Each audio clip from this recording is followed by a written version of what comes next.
Nous avons commencé un sujet, bien aimé, depuis, on va dire 2 jours, où nous parlons de la vérité. Nous parlons de la vérité. Notre thème, c'est le chemin de la vérité. Entre parenthèses, les bienfaits de la vérité. Et nous étions en train de parler des bienfaits de la vérité et de libérer en précision ce que la vérité apporte. Et nous étions arrêtés hier en train de parler de la vérité qui donne une bonne direction. La vérité nous oriente, la vérité nous montre où nous posons les pieds. La vérité révèle la nature de qui est devant nous, si c'est une bonne personne, si c'est une personne qui mérite un engagement ou pas. La vérité éclaire le parcours même du chemin prophétique. Il permet de savoir et d'identifier que celui-ci est la personne authentique. Et la vérité se cherche, se demande, parce qu'à chaque fois que vous êtes face à quelqu'un, ce n'est pas parce qu'il vous dit « je t'aime », qu'il vous dit qu'il vous apprécie, que c'est forcément la bonne personne. C'est d'abord qu'il faut demander à la vérité, ou encore demander la vérité sur son cœur, pour savoir si c'est le moment ou si c'est la personne, s'il faut engager un engagement avec cette personne. Vous savez, j'ai reçu un beau témoignage de l'une de nos précieuses, qui me parlait d'une rencontre fantabuleuse qu'elle avait faite avec un monsieur qui vivait en Allemagne, qui est d'origine camerounaise. Et ce monsieur vraiment était une rencontre, on va dire fortuite. Toute personne qui rencontre ce genre de bol se dit qu'il est face à une bénédiction. Le monsieur voulait faire, il a très bien fait les choses, a rencontré la famille, a pris les procédures, les initiatives pour le mariage. Mais cependant, bien aimé, la chose ne s'est pas soldée comme elle le voulait. Pourquoi? Il le voulait. Pourquoi? Parce que à chaque fois qu'il entreprenait des choses, le Seigneur mettait dans le cœur de notre sœur, elle est avec nous même sur ce live ce matin, ce regard clair sur les actes de cette personne. Dieu révélait la nature profonde de cet individu. Il montrait toujours, au-delà de la gentillesse, au-delà du cœur, au-delà de l'apparence, cette vérité qui le représentait. Ce côté nerveux, ce côté pervers, ce côté méchant, ce côté bizarre qu'il avait. Vous savez, le monsieur est le typichisme de tout ce que les femmes veulent. Un homme qui vous met en condition, qui vous donne une carte à créditer, illimitée, que vous pouvez dépenser comme vous voulez. Aujourd'hui, les femmes pensent que le bon mari, c'est le confort. Le bon mari, c'est celui qui te donne beaucoup d'argent. Mais bien aimé, vous ne savez pas ce qui se cache derrière tout ça. Et ce que Dieu a révélé à notre sœur, et ce qui a sauvé sa vie, d'entrer dans un mariage qui pouvait lui coûter la vie, peut-être même à ses propres enfants. Ah oui, parce que le monsieur, en fait, c'était quelqu'un qui pratiquait, mais aussi qui avait des problèmes neuropsychologiques. Il avait des problèmes socio-psychologiques. Ça veut dire que rentrer dans le mariage avec quelqu'un de comme ça, vous voyez les apparences, mais si vous rentrez, il vous détruit. Vous allez vivre l'enfer, bien que l'argent soit. Dieu a dévoilé les œuvres de ce monsieur à quelques jours du mariage, comme le témoigne notre sœur. Lorsque ce monsieur lui a dit ce qu'il pense lui faire, il lui dit: quand tu seras marié, tu seras à ma merci, tu m'appartiendras, tu seras ma chose. J'aurai le droit de faire ce que je veux avec toi, tu ne pourras rien en dire. Il lui a montré la vraie facette de son âme. Bien-aimé, la vérité est claire et illumine le parcours. J'ai envie de mettre les vocales de notre précieuse sœur pour beaucoup d'édification. J'y pense bien parce qu'elle m'a permis de passer ce témoignage. Mais bien aimé, quand j'écoute le témoignage et réécoute, j'ai froid. J'ai froid parce qu'il y a ces personnes qui se rapprochent de votre vie, peut-être feindre, mais vous voyez que l'apparence de l'amoureux, du serviable, elle s'est préparée, elle est douce, il est beau, il est gentil, il est prévoyant, il est dans ta famille, il anticipe tous les besoins de ta vie. Mais ce que tu ne sais pas, c'est ce qui se cache derrière son apparence. Parce que nous aimons le confort. On veut de l'homme ou la femme qui vient chez toi à la maison, qui t'accepte dans tes conditions, qui te booste à changer. On veut de l'homme ou de la femme qui sait mettre la main à la pâte dans le couple. Un homme que tu n'as pas peur de présenter en famille parce qu'il peut répondre aux besoins de ta vie et de celle de ta famille. Quand tu rencontres un type d'homme comme ça ou une type de femme comme ça, tu te dis, j'ai rencontré quelqu'un de bien. Mais tu ne sais pas le passif et les intérêts de cette personne pour toi. Tu ne connais pas ses vraies intentions. Voilà pourquoi demandez la lumière de la vérité. Demandez à ce que la vérité révèle la nature avant de commencer quoi que ce soit. Bien aimé, notre sœur avait déjà organisé le mariage. Je dis bien organisé. Il y avait tout partagé, les flowers, tout a été donné. Mais à quelques jours du mariage, elle fait cette découverte. Elle découvert, c'est-à-dire le doute qu'elle avait dans son cœur, le doute que Dieu semait dans son cœur. Comme je l'avais dit une fois dernièrement dans notre enseignement, Dieu met toujours cette chose en nous pour savoir que cette personne, il y a un problème. Tu es avec la personne, ton cœur doute dès le départ, ton cœur se bat pour te dire fais attention. Malgré la douceur et la gentillesse, ne blaguez pas avec ces signes. Demandez à l'Éternel d'afficher cette personne, de le ficher. Ne faites rien avec cette personne. N'allez pas vite en besogne parce que vous risquez de perdre plus. Demandez que la voix de la vérité le révèle. C'est très important. Car bien aimé, une relation bâtie sur le mensonge devient fragile. Et j'ai aimé une chose que j'ai soulignée de ce beau témoignage de cette sœur, c'est que le frère avait même menti sur son identité. Le frère avait même menti sur ce qui est basique. Parce que bien aimé, celui qui veut attirer forcément fera tout pour feindre. Excusez-moi, je prends un exemple que beaucoup ne vont pas aimer. Aujourd'hui, quand on fait la comparaison du dernier iPhone au l'iPhone précédent, bien aimé, la seule différence c'est la caisse. En fait, c'est la coque. Au reste, il n'y a pas de différence. Il n'y a pas une valeur ajoutée. C'est juste le prix qui s'est augmenté. Mais si tu repars encore à celle qui est plus précédente, donc peut-être l'iPhone 15, vous remarquerez que les similitudes avec les derniers iPhones sont pareilles. C'est juste la caisse ou la coque qui change. Mais ça, vous ne le voyez pas. Parce que l'on vous vend des mérites, des choses qui sont liées au marketing, mais qui ne sont pas la véritable vérité de la forme et du fond. C'est ça le menteur. Le menteur te dit des choses qui ne sont pas vraies. Mais il veut te convaincre à acheter ou à le faire entrer dans ta vie à une valeur chère pour dire que c'est une valeur moins chère. Vous comprenez? Le seul but, c'est d'entrer.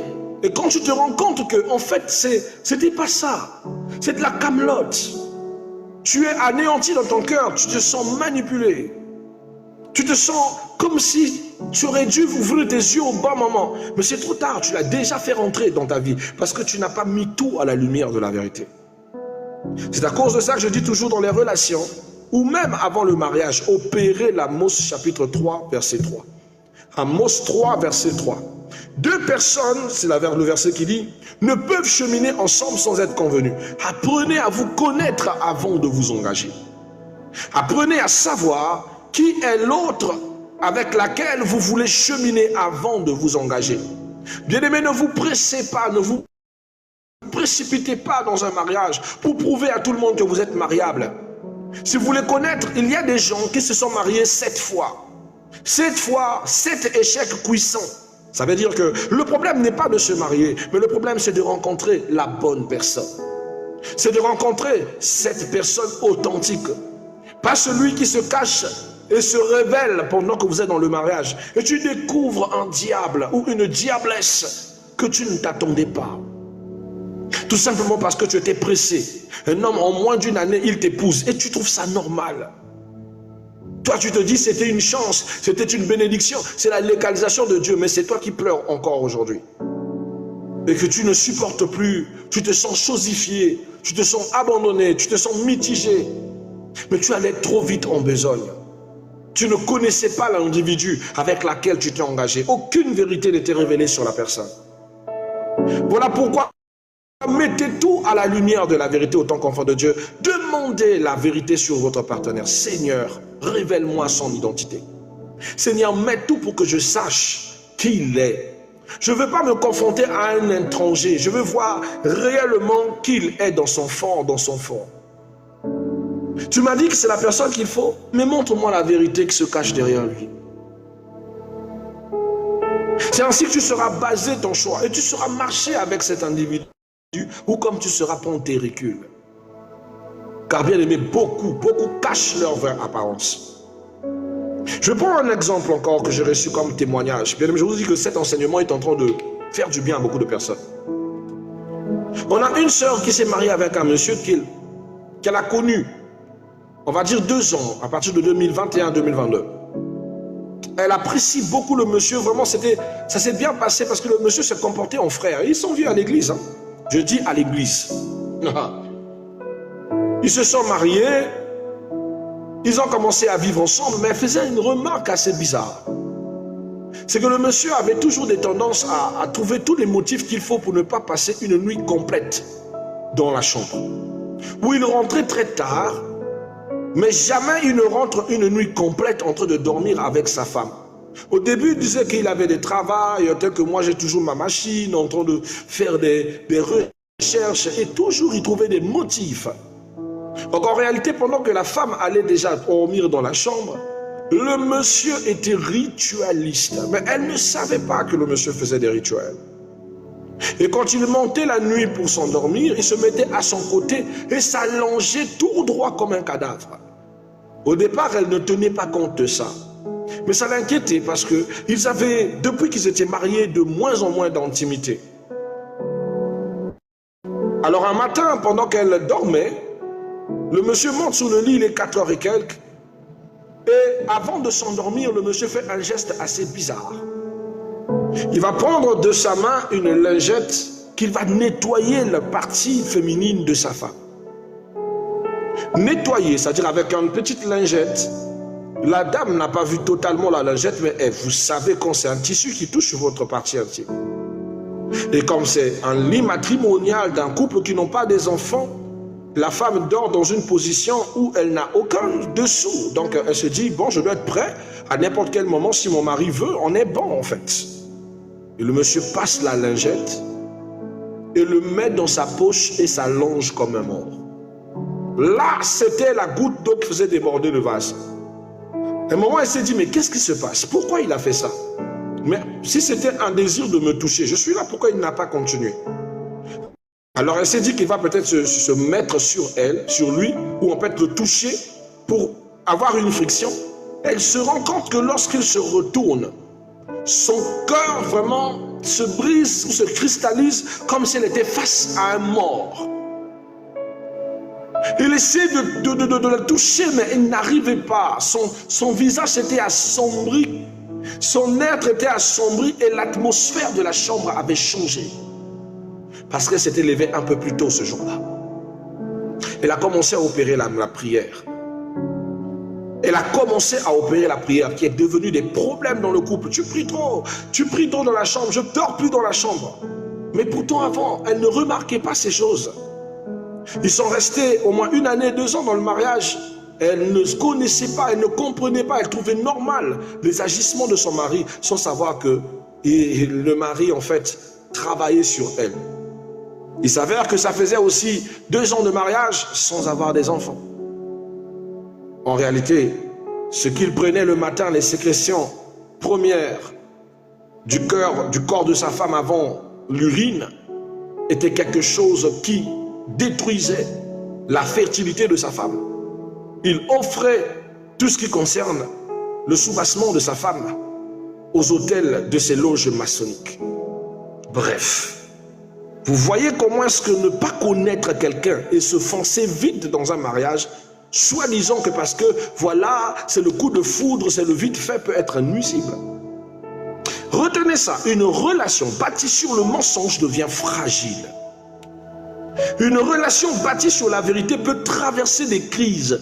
Et cela concerne le mariage, la famille, l'église, l'amitié, le ministère et les relations professionnelles. Bien, mais la Bible dit dans Ephésiens 4, verset 25, il dit, c'est pourquoi renoncez au mensonge et que chacun de vous parle selon la vérité à son prochain. Soyez vrais et marchez avec des gens qui sont vrais avec vous, que de marcher avec des personnes qui veulent vite faire les choses et dissimuler leur véritable nature. Il y a tellement de fausseté dehors, bien-aimés. Tellement de gens qui vivent dans un carquois de fausseté, faux âge, fausse apparence, fausse famille, fausse réputation, fausse vie et même fausse nature. Alors faites attention, bien-aimés, et laissez la lumière éclairer votre chemin. Sinon, vous ne comprendrez pas, vous rentrez dans les profondeurs de ce qui va vous détruire. Ce n'est pas parce que c'est agréable et beau maintenant que ça le sera toujours. Ça ne serait pas le cas.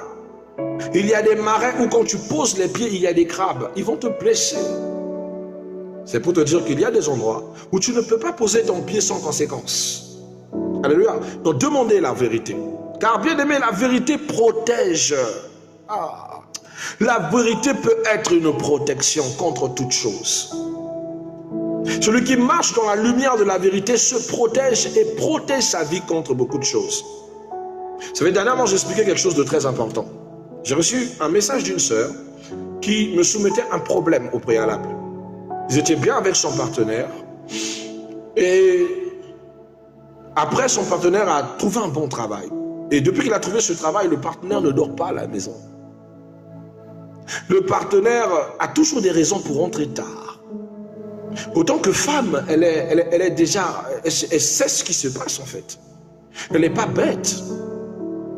Alors elle continue, elle fait du bruit, elle essaye de trouver un compromis avec ce monsieur pour trouver un bon terrain d'entente, pour qu'il arrête avec ses sorties tardives, parce qu'aucun travail ne dépasse le socle des 18 heures, aucun travail ne dépasse le socle des 14 heures.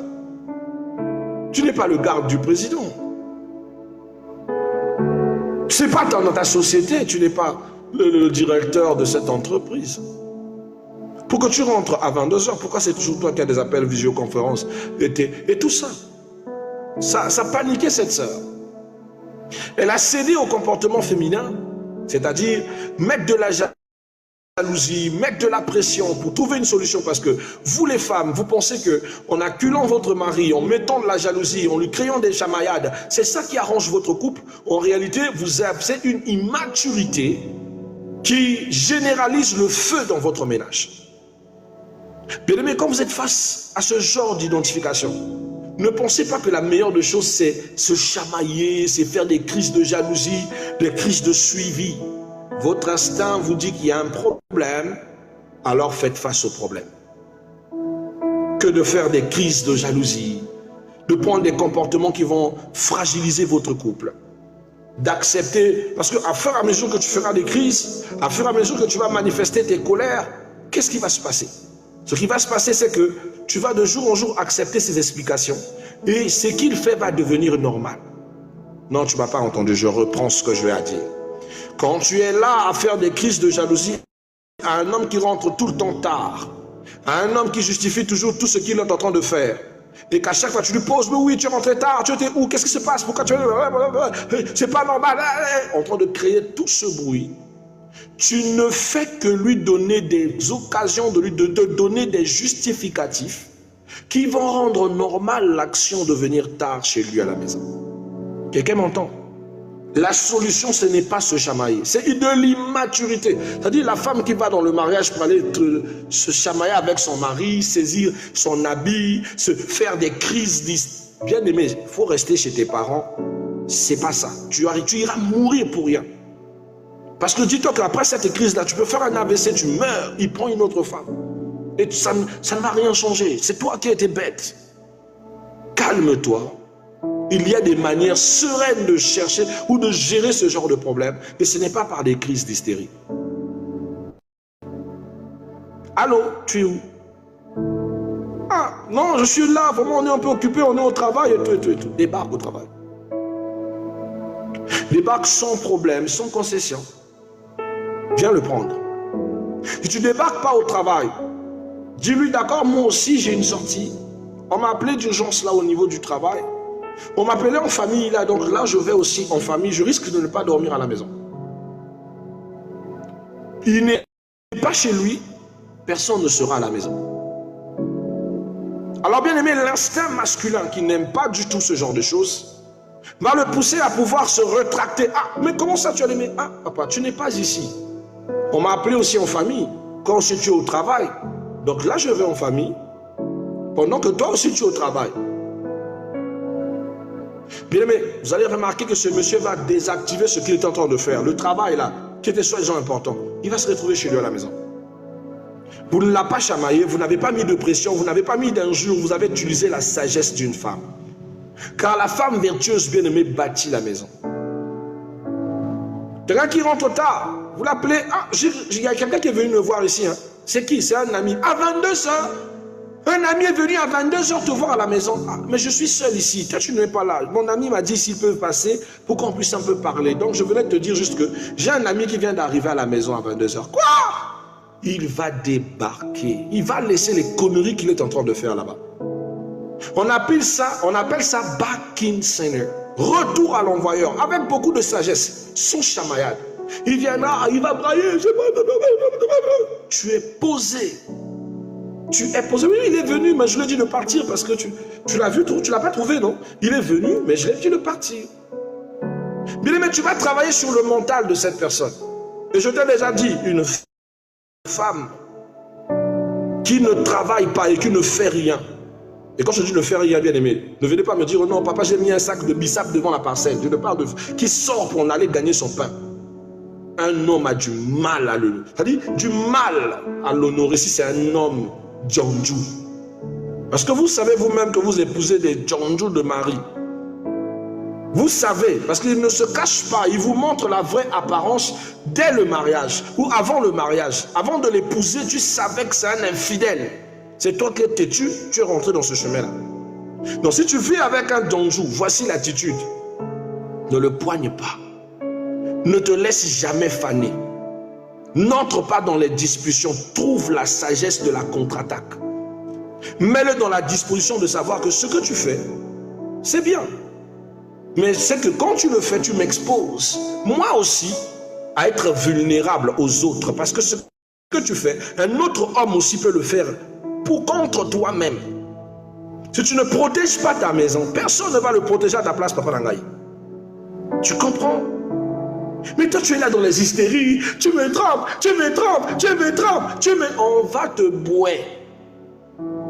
Tous ces cris que tu fais là ne sont que des justificatifs de son comportement.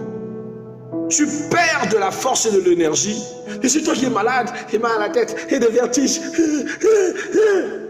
Quand tu te regardes au miroir, tu te fais toi-même peur. Et tu penses qu'au miroir, tu le plais. Si toi-même au miroir, tu ne te supportes plus. Parce que depuis que tu fais tes crises de jalousie, tu ressembles à Karaba. Non, pas Karaba. Karaba est belle. Tu ressembles à Tchouki. Qui va t'accepter comme ça? Apaise ton cœur, apaise ton âme. La femme vertueuse bâtit sa maison dans une sagesse. Il établit des choses qu'on ne blague pas. Bien, ne blaguez pas avec la sagesse. Qui connaît la sagesse de la reine Esther? La reine Esther savait que le prince Naman était très intelligent. La reine Esther a prié et Dieu lui a donné un programme, une conduite, le chemin de la vérité. Comment traiter le problème de son peuple face à la méchanceté de Naman qui n'aime pas les Juifs. Dieu lui a donné la stratégie de piéger Naman. Ils invitent la première fois, il leur donne à manger, ils mangent, ils mangent. La deuxième fois, ils mangent encore. Le roi me dit, mais qu'est-ce qui ne va pas? Il attendrit le cœur du roi. Jusqu'à ce que, une fois, elle arrive, elle pleure. Le roi, ah, mais pourquoi tu pleures, ma reine? Qui t'a fait? Mais pourquoi? Il dit, mais mon roi, c'est toi qui me fais du mal. Ah, mais comment je me fais? Mais comment je peux te faire du mal, mon roi? C'est toi qui as décidé la mort de mon peuple. Comment la mort de ton peuple? Toi, tu n'es pas babylonien. Il dit, non, je suis hébreu. Tu as décidé l'extermination. Moi, j'ai décidé. Je dis, oui, mais tu l'as décidé à travers le prince Naman qui n'aime pas mon oncle qui t'a sauvé, qui s'appelle Mardoché devant la porte. Quoi? Non, Naman veut tuer ma femme? Est-ce que vous voyez comment est-ce que la situation peut se retourner lorsque vous avez la sagesse qu'il faut? Vous pouvez changer la flèche qui doit aller vers votre destruction en une arme massive de votre propre élévation. Voilà pourquoi je le dis, je le répète, si tu es encore gamine mentalement, ne te marie pas. Pareil pour un homme. Parce que le mariage, c'est pour les matures. Tu vas me dire, non, c'est pour les immatures. Ils jouent, ils font ceci bien. Mais ça, c'est les TikTok, ça, que les vidéos. Viens demander les gens qui te parlent de long terme, là. Des mamans qui connaissent les recettes du mariage, de la sagesse, comment est-ce qu'ils ont assis leur foyer, avec leur mari à côté. Des maris qui rentrent dès 14h ou dès 17h, il est déjà chez lui à la maison. C'est un tricheur, mais c'est un tricheur qui ne triche pas dans le temps de sa femme. Allez-y demander. Donc arrêtez. Hey, mamie, tu es là, tu t'entends te morfondre là. Il n'est pas là, il n'a pas dormi. Tu as excusé la première fois qu'il est rentré à 21h. Tu as excusé la deuxième fois qu'il est rentré à 22h. Tu as excusé la troisième fois qu'il est rentré à 23h. Mais tu vas encore excuser le fait qu'il ait dormi dehors. Ne t'inquiète pas. Je te dis, plus tu te chamailles avec lui dans ces sens-là et que tu acceptes chaque explication qu'il te donnera, plus tu lui donnes des excuses potables de te pondre le pire, il va découcher. Il va faire ceci. Et cela vient de votre propre faiblesse. Pourquoi? Tout simplement parce que vous n'avez pas posé les actes qui vous protègent. On n'a pas dit la vérité protège. La vérité protège. À quel moment la vérité protégera et sera l'assurance de votre mariage? Lorsque de base vous lui dites certaines réalités de votre propre vie, les réalités de ce que vous êtes et ce que vous n'aimez pas, et ce qui ne vous rend pas passer. Ah, moi j'aime cette sœur. Et elle dit à son mari, il dit, je me sens dans l'insécurité quand je suis seul à partir de 17h. Oh my God. Quoi? Il dit oui, à partir de 17h, je me sens dans l'insécurité. Je n'aime pas rester seul à la maison. Enfant ou pas enfant. Mon mari doit être là pour me protéger, pour être à mes côtés la nuit. Tu n'es pas là la journée. Au moins la nuit, sois là. Au moins, sois à temps, mangeons avec les enfants. Tu n'es pas là, tu es où? Si tu n'es pas là, alors quelqu'un d'autre viendra. Ou s'il ne vient pas, alors j'irai peut-être chez mes parents. Au moins là-bas, je mange en famille. Et la maison que tu m'as donnée, qui n'a aucun sens parce que tu n'es pas là. Pas de chamaillade. Bien aimé, vous voulez avoir la paix la plus grande, arrêtez les gamineries des chamaillades. Activez la sagesse, activez le calme, activez les hauteurs. Plus vous vous chamaillez avec votre partenaire, plus vous devenez vilaine à ses yeux. Est-ce que je peux dire ça? Frère Luther, on peut parler de ça, non? Plus tu te chamailles avec ton partenaire, plus tu deviens vilaine à ses yeux. C'est-à-dire, tu reçois une laideur que tu ne peux pas croire devant lui. Même s'il a trouvé raison. C'est-à-dire, tu ne peux pas confondre. Il t'aime, mais tu deviens moche. Toi-même, après t'être chamaillé là, il faut regarder le miroir. Tu auras l'impression que tu as un masque. Parce que tu as perdu en ta vraie qualité de femme. La femme a une puissance en masse de séduction. La femme est la seule créature que Dieu lui a donné le coffre-fort du cœur d'un homme. La femme est la seule puissance capable de décliner la décision d'un homme et d'orienter même la décision d'un homme. Est-ce que vous savez ce que vous êtes pour votre mari?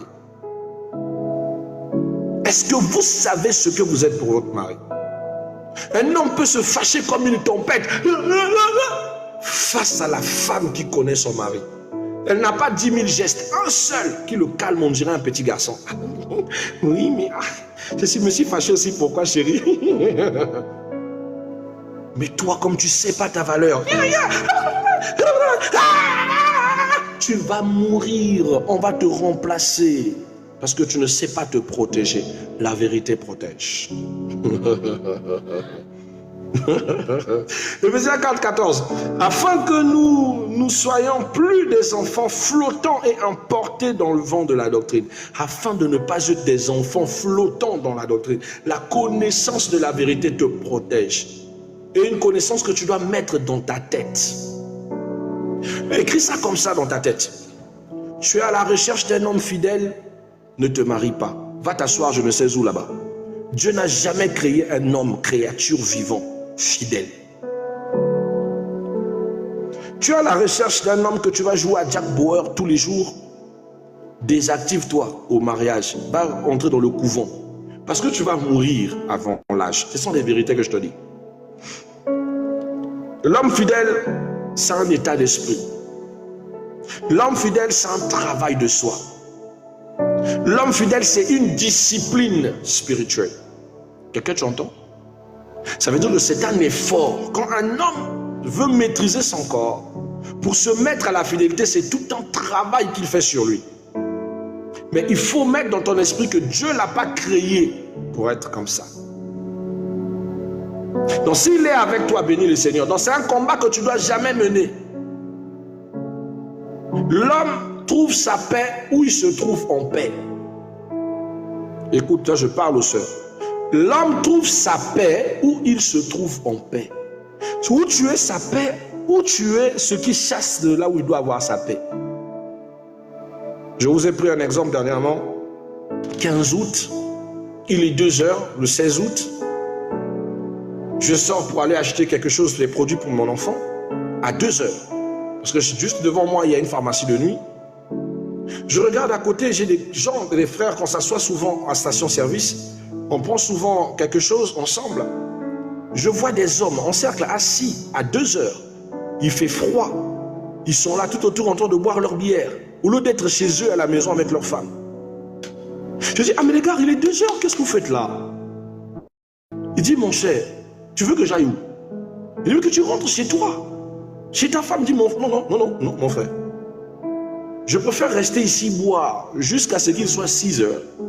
Rentrer dormir pendant que je suis sous là, pendant qu'elle est en train de parler, je n'écoute pas. Que d'entrer à temps pour qu'elle t'embête, qu'elle te bassine, qu'elle cherche des infidélités qui de fois n'existent même pas. Au lieu de briser moi-même mon propre être, mon frère, je suis en paix avec vous, avec mes frères ici, on boit. Je dis, mais toi aussi c'est pareil, oui, ma femme m'embête. Oui, elle m'embête. Bien aimé, il n'y avait aucune femme. Moi, je pensais trouver une femme là. Aucune. Que des hommes fatigués qui ne veulent pas rentrer chez eux. Mais pendant ce temps, leur femme, sachant que l'homme est dehors, se dit, il est avec une tisane. Quand même, c'est la fête d'indépendance. Forcément, il est en train de faire des bêtises. Or, il est juste devant là. Si j'avais le numéro de l'une de ses femmes, je dis, écoute, viens voir ton mari. Il est juste dehors en train de boire là. Malheureusement. Vous savez, quand j'ai fini de faire mon achat à la pharmacie et que je rentrais, j'ai eu mal. Parce que moi-même, j'ai failli être ce genre de personne. Moi-même, je me suis retrouvé à fuir la chambre pour dormir au salon. Parce que je cherchais ma paix. À fuir la chambre pour dormir au véranda de mon ancien mariage. Parce que je recherchais la paix, je ne me sentais pas à la paix. Comment dormir avec quelqu'un qui est censé te donner de l'amour, mais qui se comporte, qu'est-ce qui est là austère, qui ne te donne aucune paix, qui est toujours austère, qui toujours est dans une insécurité qui te le fait sentir à chaque fois. Tu viens des stress du travail de toute une journée et elle te stresse encore par ses peurs. Des peurs imaginaires, des peurs où elle a toujours peur qu'on le trompe. Mais des peurs qu'elle ne dit pas, j'ai peur que tu me trompes, chérie. Ce sont des accusations claires et verbales, écrites nettes. Cette sœur-là, pendant que tu prêchais, tu regardais, je suis sûr que c'est elle. Ça doit être la fille là, qu'elle ressemble à une Mexicaine là. Oh my God. Ça dit à des moments, je dis, Seigneur, ça c'est quelle malchance. C'est quelle malchance. Tu rentres dans le lit, tu as le stress de la journée, c'est ta femme. Bon, je te dis, bon, tu vas un peu poser un petit bisou sur son cou là. Hein? Dès que tu t'avances, tu essayes de faire un petit bisou. On ne me touche pas, va chez tes pétasses. Ne me touche pas, va chez tes pétasses. Donc moi j'ai maintenant des pétasses à potasser. Toi-même tu t'assois, tu dis, yeah. Est-ce qu'elle se rend compte que je suis un homme de Dieu respecté? Est-ce qu'elle se rend compte que moi on me donne du respect quelque part? Ah, tu te sens blessé, tu te lèves de là. Tu peux rester 15 minutes sur ce lit-là, tu n'auras jamais sommeil. Le frère Luther est là, c'est un homme comme moi. Aussi, il y a des frères hommes qui sont avec nous sur ce live-là, ils témoigneront de ce que ça fait. Tu dors avec quelqu'un qui n'a pas confiance en toi, ça te prive du sommeil. Tu dors avec une étrangère, tu ne sais pas qui elle est. Parce que tous les jours, elle ne fait que t'accuser de tout. Tu sors de là. Tu vas t'asseoir au salon. C'est des fois le salon, le fauteuil qui va te donner plus de réconfort que ta propre femme. C'est compliqué.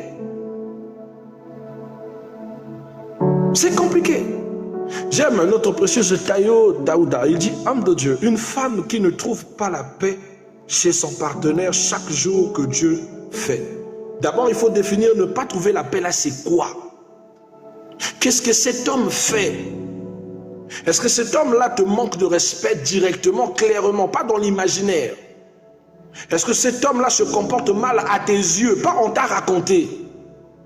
Est-ce que cet homme-là te déshonore de la vue de tout le monde devant? C'est-à-dire tu as des témoignages concrets. Pas les bachis, comme on dit chez nous, les bachis, les batéléqués. Je le dis déjà, si toi-même tu as déjà pris l'engagement d'entrer en mariage avec un homme Djandjou, il ne faut pas te plaindre au mariage parce que tu l'as connu Djandjou de base.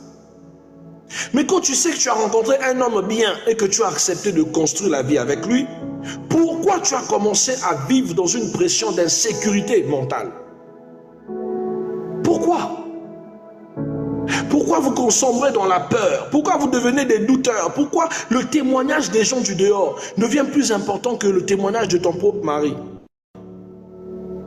On t'a vu dans Marie ici, on l'a vu ici, on l'a vu par là. Ton ami a fait, ton mari a dit, ton mari, jamais, jamais tu es le centre de ce rapport. C'est ma propre soeur qui m'a dit ça, parce que ta soeur c'est qui? C'est Dieu. Vous savez combien de personnes haïssent les couples mariés? Vous savez combien de mensonges ont détruit des mariages? Combien d'hommes sont sortis par dépit? Je ne suis pas l'avocat des hommes, je mets les choses en évidence. Pour que vous compreniez les réalités qui souvent détruisent. Quand la maturité n'est pas là, le mariage devient un tribunal. Tu étais où? Tu sens l'odeur des femmes. Ou ça c'est quoi? Ça vient d'où? Et tu deviens hystérique. Tu vas mourir. La psychiatrie t'attend, ma soeur.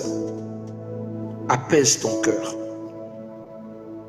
Calme-toi et regarde. Laisse la vérité. Laisse Dieu mettre la vérité sur la vie de ton mari. Seigneur, montre-moi la vérité sur la vie de mon mari. Qui il est? Qu'est-ce qu'il fait? Comment trouver, comment lui donner la paix qu'il faut? Est-ce que quelqu'un se rend compte qu'un homme se marie pour être heureux et en paix? De la même manière que tu te maries pour être heureuse, l'homme se marie pour être heureux et en paix. Mais s'il ne peut pas trouver la paix chez lui à la maison, il aura trouvé sa paix ailleurs. Personne n'est né pour souffrir, hein, même si je t'aime. Vous comprenez? Je parle des vrais hommes, je ne parle pas des Djandjou. Si eux qui vivent et respirent que pour tricher là, ça c'est des sorciers, c'est des maudits. Ça c'est des véritables maudits. Je te parle de quelqu'un qui en âme et conscience a décidé de stabiliser sa vie et qui commence à dérouter. Bien-aimé, ne va pas loin, on ne change pas pour rien. Il y a un problème. Amen. Donc ne mettez pas dans le sac tous les vrais hommes et les faux hommes là. Les irresponsables. La paix en question est troublée. Pourquoi? C'est la question qu'il faut se poser. Parce qu'à chaque fois tu es là machine, oui il me trempe, il me triche, oui il est avec telle fille maintenant, il m'énerve. C'est vrai, quelle preuve tu as? Moi j'appelle ça de l'immaturité. Moi j'ai déjà giflé des amis comme ça. J'avais ma propre fille dans la foi qui venait me dire, oui papa, mais tu sais, la sœur Marina n'est pas une femme sérieuse. Écoutez, hein. Marina en question c'est mon épouse, ma femme actuelle. Mais tu entends, tu vois ta fille dans la foi. Tu lui as donné la responsabilité de gérer, de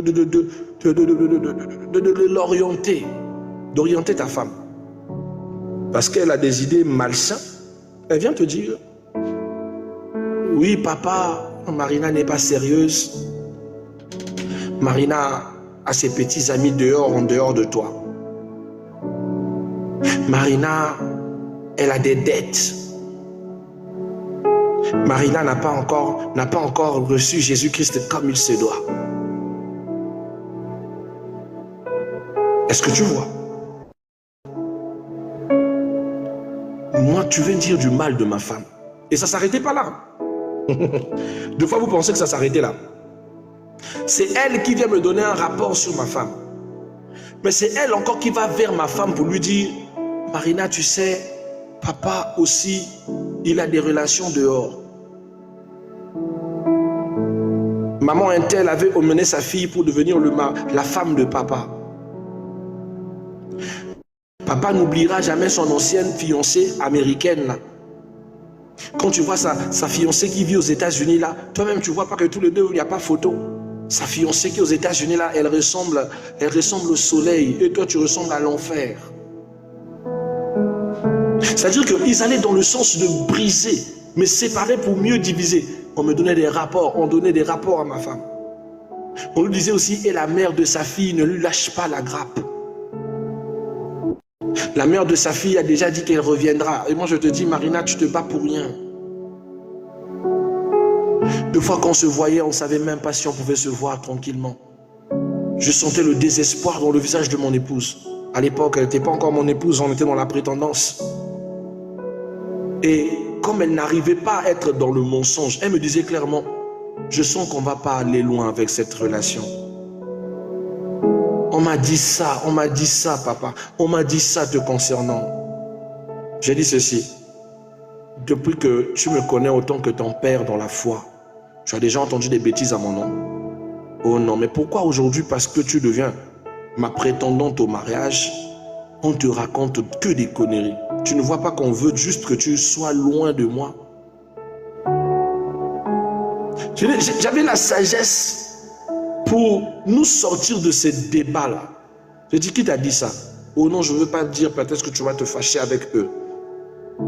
Moi, je lui dis clairement, tu sais, un tel est venu me dire, voici ce que toi tu fais. Je mets le nom de la personne face à mon épouse parce que la vérité protège. Écoute bien, la vérité protège. Un tel est venu me dire ça, chérie, te concernant. Il m'a dit que tu es une djandjou. Il m'a dit que tu n'es pas fidèle. Elle m'a dit que tu as des dettes de gauche à droite. Elle a commencé à se fâcher. Moi, comment ça? C'est pas vrai. Comment qui? Elle s'est fâchée. Je ne te fâche pas, toi. Quand tu as dit la part de ce qu'on a dit du mensonge chez moi, est-ce que je me suis fâché, je me suis emporté? Non. Moi, je te dis ce que moi, on m'a dit de concernant. Est-ce que je suis venu te faire un procès? Je sais une chose, que le fait d'avoir choisi parmi tant d'autres, dans toute une église, fera de toi l'ennemi où tout le monde viendra pondre des bêtises à ton nom. Tant que Dieu ne m'a pas dit ces choses personnellement, tant que moi-même je ne suis pas allé à la racine pour découvrir ces choses par moi-même, je ne croirai en rien de ce qu'on me dira qui ne sort pas de la bouche de mon Seigneur, ni du témoignage de mes propres yeux. Bien, mais vous entendez ça? On appelle ça la maturité.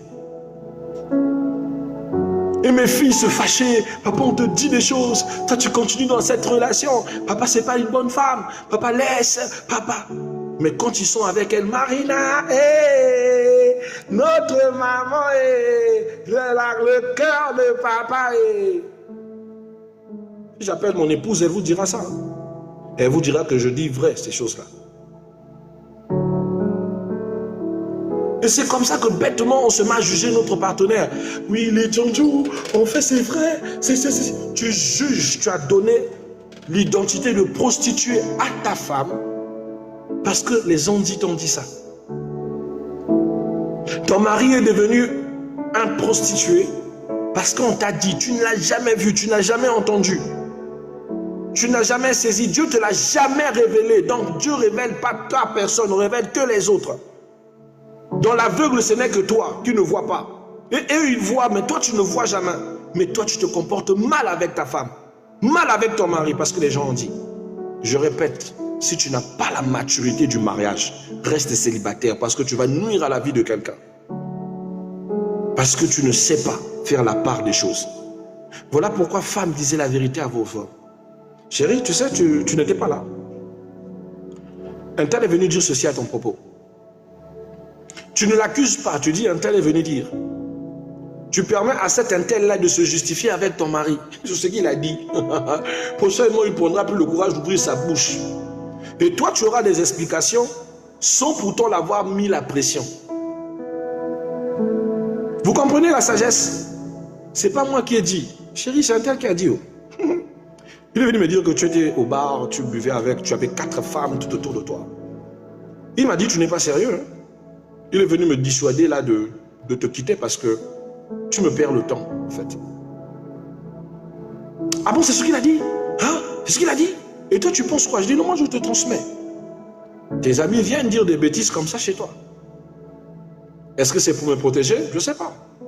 Est-ce que c'est pour m'avertir? C'est toi qui sais. Vrai ou pas vrai? Il va aller faire du scandale avec cet ami-là. La vérité, la vraie vérité va sortir. La vérité protège. Tu libères ça, tu restes calme.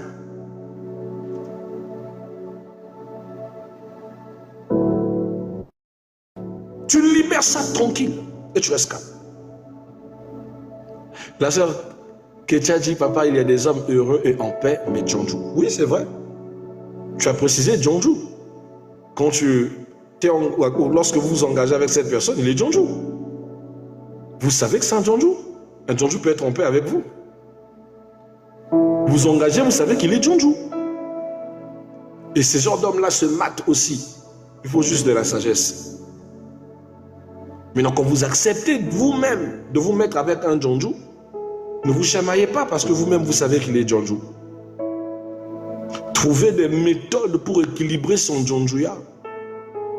Pour l'emmener au sevrage de son Djonjouya. En lui montrant que vous êtes le summum et la sommité qui arrête et qui déséquilibre toute forme de Djonjouya. Mais quand vous allez dans le sens de toujours, oui, tu me trompes, j'ai découvert, tu fais le Copperfield, au lieu de construire ton foyer, au lieu de bâtir ta relation, tu ne fais qu'augmenter en lui le goût du Djonjouya. Plus tu lui poseras la question, ça c'est qui t'a écrit, j'ai vu Faustine, tu me trompes, tu n'as pas honte. Tu lui donnes des raisons de se justifier et plus il se justifie, plus il augmente sa sale vie. Quelqu'un m'entend? Je vais m'arrêter là because of times. On va continuer ça demain. On continue à parler de la vérité. C'est toi qui vas donner cet accès à ce que ce dernier continue à se comporter en Djonjou. Mais si tu sais et que tu reçois les bons conseils face à un homme Djonjou, tu es capable de briser son Djonjouya. J'avais un ami qui était Djonjou, mais qui avait rencontré une femme de prière et une femme de passion. Bien aimé, un jour cet ami est venu pleurer chez moi à la maison. Je lui ai demandé, tu pleures quoi? Mais qu'est-ce qui ne va pas? Je sais qu'il est Djonjou, il n'a jamais caché ça. Il dit, j'ai mal. Je fais du mal à ma femme. J'en ai marre de lui faire ça, c'est fini. Il dit, mais qu'est-ce qui ne va pas? Il dit, tu imagines ce que ma femme fait pour moi. Tu imagines où la femme me met. Regarde tout ce qu'elle endure. Et moi, tout ce que je fais, c'est quelle connerie. Je dépense de l'argent sur des femmes inutiles qui ne valent pas ma femme. Mais bien aimé, tout ça, ce n'était qu'une déclaration.